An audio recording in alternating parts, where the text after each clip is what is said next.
이번에 이렇게 좀 느낀 게 있어요. 사실은 특별 새벽 기도에 원래 계획에도 없었던 건데,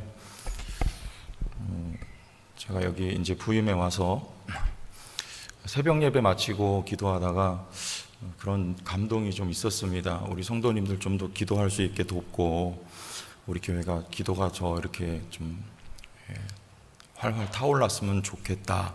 이런 감동이 좀 있어가지고, 그냥 시작을 하겠다 이제 이래가지고 시작이 됐는데, 하나님이 아주 단순한 것 같습니다. 우리가 하나님이 하라고 하시면 하면 되고, 하나님이 하지 말라 하시면 안 하면 되는 것 같아요. 여러분 개인의 삶도 그렇죠? 교회도 앞으로 하나님이 원하시는 거, 하나님이 하라고 하신 거, 그거 우리가 하기를 바라고, 하나님이 하지 말라 그러면 안 하면 되는 것 같습니다. 그러면 잘 되는 것 같아요. 어제도 제가 말씀 잠깐 들어보니까 우리 제천 시내에 있는 교회들 가운데 벌써 우리 교회가 막 소문이 많이 이렇게 좋게 난답니다. 이 새벽 기도 이렇게 많이 나오고, 뭐 주차장에 새벽에 차 세울 데가 부족하고, 뭐 이런 소문들이 벌써 목사님들이 더 먼저 아셔가지고, 이렇게 성도교회 참 잘 돼서 감사합니다, 뭐 이런 이야기들이 많이 회자되고 있대요.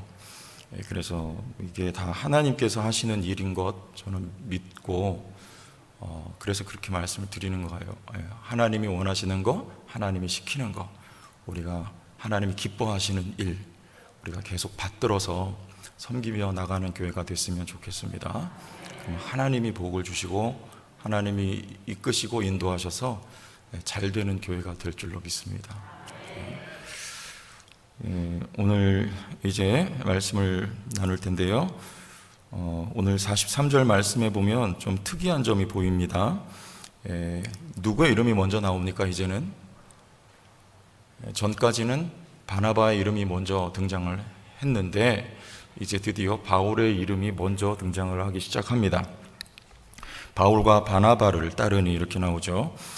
그래서 저는 아무리 생각을 해도 이 바나바라고 하는 인물이 참 위대한, 그렇게 표현하고 싶어요. 위대한 인물임에 틀림이 없다. 참 이 사람은 영웅 같은 사람이다, 하나님 나라에. 저는 그렇게 보여집니다. 왜냐하면 이 웬만한 사람 같으면 이렇게 하지 않을 것 같아요. 제가 부교육자 생활을 하면서도 목사님들 가운데 그렇게 부교육자를 좀 높여주거나 이렇게 마음껏 사역을 펼칠 수 있도록 도와주는 목사님들 흔치가 않습니다. 그렇게 설교도 어떤 데는 거의 설교할 권한도 안 주는 데가 있어요. 그래서 그 교회에서 부교육자 생활을 하면 1년 가야 설교 한 번 할까 말까 이런 교회들도 있습니다. 그런데 이 바나바는 그렇지가 않은 사람 같아요. 무대를 공유해요. 그리고 기회를 주고, 그리고 사람을 돕고 세울 줄 아는 사람, 그리고 자신은 뒤로 빠질 줄 아는 사람, 이게 바나바였어요. 오늘 누가 설교를 시작합니까? 16절 보니까 비시디아 안디옥에서 이제 복음을 전하기 시작합니다. 어제까지는 구브로라고 하는 섬에서 전하고, 이제 육지로 들어가 비시디아 안디옥에서 복음을 전할 때 16절에 보니까 바울이 일어나 손짓하며 말하되, 저 같았으면 너 좀 가만히 한쪽에 좀 있으면 안 될까? 이렇게 말했을 것 같아요. 너 이제 예수 믿고 그렇게 경험도 많지 않고 경력도 너 일천한데 좀 가만히 있고 내가 하는 거 좀 내가 좀 하겠다, 이렇게 할 텐데, 여기 감히 바울이 일어나서 손짓하면서 말을 합니다. 이렇게 해서 팀워크를 이뤄가는 거예요. 함께 일할 수 있게 되는 거죠. 우리 43절 중반쯤 보니까 바울과 바나바를 따르니 두 사도가 어떻게 말해요? 더불어 말하고, 더불어 말합니다. 함께 하는 거예요, 사역을요. 자, 우리 성도 교회도 이렇게 사람을 세우는 이런 가치로 무장했으면 좋겠습니다. 우리 교회도 바나바 이렇게 해서 새 가족들 오시면 세워드리죠. 그런 일을 하시는 거예요. 요거 보시고 그대로 하시면 돼요. 처음에는 그분과 함께 해주는 거죠. 함께 같이 식사도 하고, 또 같이 은혜도 나누고, 말씀을 통해서 교제도 하고, 이렇게 함께 해주는 거예요. 그리고 멘토 역할을 해주는 거예요. 잘 모르니까. 그렇게 잘하고 계신 분들 보입니다. 그리고 처음에는 함께 해주고, 그러면 뭘 보고 배우냐면, 답이 나와버렸네요. 보고 배우는 거예요. 보고 배우는 거예요. 그분이 어떻게 하는지, 어떻게 헌금 생활하는지. 여기 저희 교회 오신 지 얼마 안 됐는데 벌써 이거 매일 헌금 드리는 분도 계시더라고요. 보고 배운 거예요. 이미 먼저 멘토이신 분이 하는 걸 보고, 그렇게 신앙을 배우는 게 그게 제일 잘 배우는 거라고 하더라고요. 함께 해주고, 보여주는 거면 본을 보이는 겁니다. 그리고 너도 한번 해볼래? 이렇게 하는 거예요. 오늘 바나바 같이 바울이 일어서서 손짓하며 설교할 때 그렇게 할 수 있도록 격려해주고 후원해주는 거예요, 뒤에서. 그래서 그가 스스로 홀로서기 할 수 있도록 배후에서 기도해주고, 그는 앞장서서 갈 수 있도록 한 걸음, 이게 바나바의 사람을 세우는 원리였습니다. 자, 여러분들, 우리가 이미 예수 믿고 신앙생활 하는데 이제는 더 이상 내 문제만 부여잡고 살아가는 삶이 아니라 나 아닌 어느 누구를 도와주고 세워줄 수 있는 우리 성도교회가 되기를 바랍니다. 그러면 이 믿음이 계속해서 뻗어나가는 거예요. 사람 세우는 교회. 우리 학생들, 어린아이들 세울 뿐만 아니라 우리 교회가 사람을 전도하여서 사람을 세우는 교회. 이게 다름 아닌 제자 훈련입니다. 성도교회가 그렇게 세워져 나갔으면 좋겠다. 제가 이 말씀 보면서 그런 생각을 하게 됐어요. 두 번째는 이렇게 부탁을 하죠. 다시 43절에 바울과 바나바를 따르니 두 사도가 더불어 말하고 항상 하나님의 어디에 있으라? 은혜 가운데 머물러 있어라, 그런 말입니다. 이제 처음 비시디아 안디옥에서 바울이 설교를 해요. 출애굽에서부터 그리고 예수 그리스도까지 설교를 하고 복음을 전하자 이제 바울을 따랐던 유대인들과 또 개종한 유대인들, 이방인들입니다. 그들이 이제 복음을 듣고 예수를 믿습니다. 그들에게 부탁한 거예요. 항상 하나님의 은혜 가운데 있으라. 은혜 가운데 머물러 있으라. 어떻게 하면 머물러 있을 수 있을까요? 은혜 가운데 반응하고 머물러 있는 거예요. 하나님의 말씀이 전해지면 여러분 반응하죠. 오늘도 반응해요. 다른 대다수의 유대인들은 바울하고 일행들을 박해합니다. 그러나 이 소수의 무리들은 은혜의 말씀에 반응해요. 그 반응하는 그 반응에 머물러 있으라는 것이죠. 어떻게 하면 될까요? 이렇게 하죠. 44절에 그 다음 안식일에는 온 시민이 거의 다 하나님의 말씀을 듣고자 하여 모입니다. 이 소수의 무리가 나가서 좋은 소식을 전파했어요. 그리고 많은 이방인들이 이 유대인 회당에 들어와서 하나님의 말씀을 듣게 되죠. 어떻게 유지할까요? 어떻게 은혜 가운데 머물러 있을까요? 우리가 너무나 잘 아는 뻔한 대답이지만 하나님의 말씀이 밖에 없습니다. 여러분, 그래서 계속해서 우리가 말씀 듣는 자리에 머물러 있어야 돼요. 그게 은혜 가운데 머물러 있는 가장 좋은 비결이에요. 제가 아는 목사님 가운데 이분이 이제 목회 거의 다 마칠 즈음에 설교는 항상 담대하게 하시고, 여러분 은혜 가운데 머물러 계십시오. 이게 그분 설교의 논지입니다. 그런데 본인이 이제 암이 생겼어요. 맹장암이라고 하던 것 같은데요. 좀 흔치 않은 암인데, 그래서 병원에 가서 진료를 받으니까 이제 의사 선생님이 저 분당 차병원에, 교회가 분당에 있습니다. 이제 수술을 급하게 좀 해야 되겠다 그랬는데 이 목사님이 일단 약간 중지를 시켰어요. 그리고 인터넷에 이렇게 논문 자료들을 다 이제 수집을 해서 찾아보니까 이게 그렇게 급하게 진전되는 암이 아니라, 그래서 의사 선생님한테 6개월만 시간을 좀 갖고 봅시다. 그리고 그 후에 정말 수술을 해야 될 상황이면 그때 수술하겠습니다. 이렇게 허락을 받고 6개월 동안 뭐 했냐면, 상황이 그렇게 되니까 목사님인데도 믿음이 하나도 없어지더래요.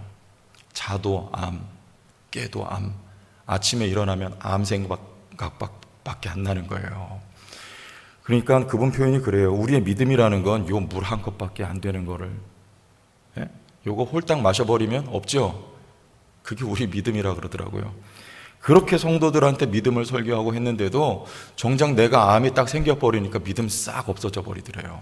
그리고 암이 하나님이 되더래요. 암이 하나님이에요.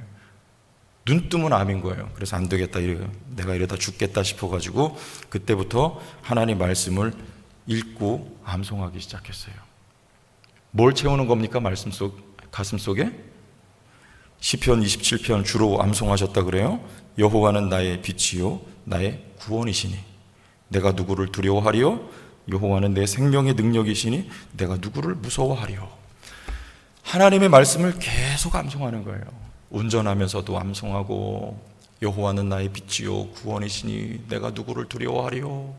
운동하면서도 암송하고 아침에 일어나서 그러면은 말씀 암송하고 잠자기 전에도 암송하고 해가지고 말씀으로 계속 채우고 말씀으로 나를 설득하고, 그러니까 힘이 솟기 시작하더라는 것입니다. 그분 표현이 그래요. 힘이 나더래요. 그리고 소망이 보이더래요. 말씀으로 채워지는 거예요. 그리고 나서 6개월 지나서 병원 갔는데 수술 안 받고 지금도 건강하게 살아가고 계세요. 생존하죠. 여러분, 이렇게 은혜 가운데 머물러 있어야 됩니다. 문제가 나를 잡아 삼킵니다. 병이 나를 잡아 삼켜요. 여러분, 은혜 가운데 머물러 있을 수 있도록 항상 말씀을 듣고 내 가슴 속에 들은 말씀 유지될 수 있도록 여러분 노력하는 노력이 필요해요. 그리고 말씀을 항상 암송하고 읽고 내 안에 문제와 걱정과 염려로 채우는 게 아니라 하나님의 은혜로 채워질 수 있도록 여러분들 그렇게 하실 수 있길 바랍니다. 주장하는 거예요. 하나님이 내게 주신 은혜를, 역사를 주장하는 거예요. 자꾸 잃어버리고 놓치니까 거기 머물러 있지 못하잖아요. 하나님이 나의 힘이다. 하나님이 나의 도움이다. 하나님이 나와 함께 하신다. 예수께서 내 질병을 짊어지셨다. 계속 주장하는 거예요. 그래서 하나님의 은혜 가운데 있으라, 이렇게 바울과 바나바가 권면을 하는 것입니다. 그러면 하나님의 말씀은 뭔가? 말씀을 듣고자 하여 다 모였지만 그 말씀의 내용은 38절에 나옵니다. 우리 읽지는 않았지만 38절, 그러므로 형제들아 너희가 알 것은 이 사람을 힘입어, 첫째 뭐예요? 죄사함을 너희에게 전하는 이것이며. 이게 첫째예요. 이 하나님의 말씀, 복음의 내용, 예수 그리스도로 말미암아 죄사함 받았느니라. 여러분, 죄 문제 해결 받으셨습니까? 대답해보. 죄사함 받으셨습니까? 네, 그럼 된 거예요. 두 번째는 39절에 또 모세의 율법으로 너희가 어떻게 받았어요?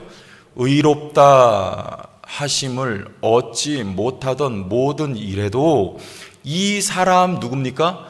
예수 그리스도를 힘입어 믿는 자마다 의롭다 하심을 얻었습니다. 내가 쟁취해낸 것 아니고 예수의 이름을 믿음으로 말미암아 의롭다 하심을 받았습니다. 그러면 여러분 끝난 거예요. 하나님이 보시기에 깨끗하다, 거룩하다, 정결하고 의롭다, 그러면 그 외에 해당되지 않는 모든 거룩하지 못한 것들은 여러분 안에 또아리 틀고 있을 아무런 권한이 없습니다.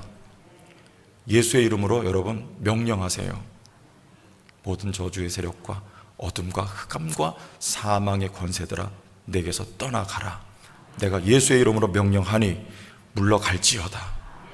여러분, 이렇게 주장하고 명령하세요. 앞에 나와서 기도도 받으시지만은 여러분 그렇게 하시면 돼요. 여러분 안에 이 능력이 있습니다.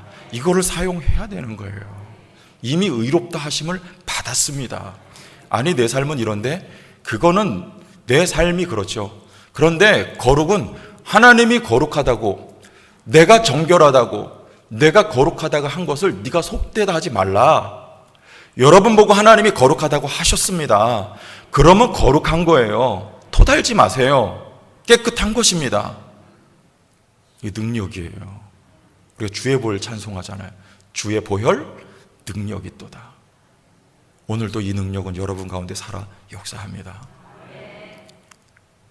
예수의 이름, 요 내용이 여기서 한 가지 덧붙이면 그리고 성령을 받은 거죠. 로마서 우리가 말씀 보면 믿음으로 의롭다함을 받고 이제 깨끗하고 거룩하여 졌다는 증거로 성령을 받은 거예요. 그는 거룩한 영입니다. 그런데 그가 어떻게 나와 함께 하실 수 있을까요? 나같이 더러운 죄인과 어떻게 거룩하고 깨끗한 영이신 성령이 함께 하실 수 있냐 말이에요.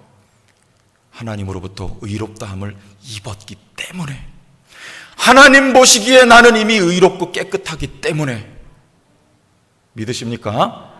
여러분 가운데 거룩한 영이신 성령이 오늘 좌정하여 영원토록 떠나지 아니하시는 은혜를 받은 줄 믿으시기 바랍니다. 이게 아브라함에게 약속하셨던 복이에요. 복. 이게 아브라함에게 내가 너로 복이 되게 할지라 너의 후손, 단수의 씨, 내 씨로 말미암아 천하 만민이 복을 받으리라. 이게 우리가 받은 복입니다. 죄사함 받았습니다. 의롭다함을 입었습니다. 그리고 거룩한 성령을 받았습니다. 예수 그리스도의 이름으로 말미암아 우리가 받은 복이에요. 믿어지십니까? 이게 참 복이라고 믿습니까? 그러면 되는 거예요. 하나님의 나라가 너희에게 임하였느니라. 하나님의 나라가 너희 가운데 임하였느니라. 하나님의 나라가 여러분 위에, 여러분 안에 있습니다. 이게 복 중에 가장 큰 복이에요. 하나님의 나라가 너희 안에 임하였다는 증거로 병이 낫는 거예요. 귀신이 쫓겨나가는 거예요. 문제도 해결되는 거예요. 어둠의 세력들이 떠나가는 것입니다. 왜냐하면 그 영역에 하나님이 통치하시기 때문에 그래요. 나사렛 예수의 이름으로 말미암아 여러분 가운데, 우리 교회 가운데 하나님의 나라가 임한 것을 믿고 나가시기를 바랍니다. 그럼 질병이, 암병이 떠나갈 수밖에 없는 거예요. 문제가 해결되고 어둠의 영들이 떠나가고 가슴 답답한 것들이 치료되고 머리 아픈 것도 낫고, 이 복으로 말미암아 우리가 이 땅을 살아가는 동안에 하나님이 우리에게 허락하여 주신 모든 축복들을 누리면서 살아갈 수 있는 이 복음의 능력을 우리가 다시 한번 회복할 수 있는 이번 기회, 그리고 우리 성도교회가 되었으면 좋겠습니다.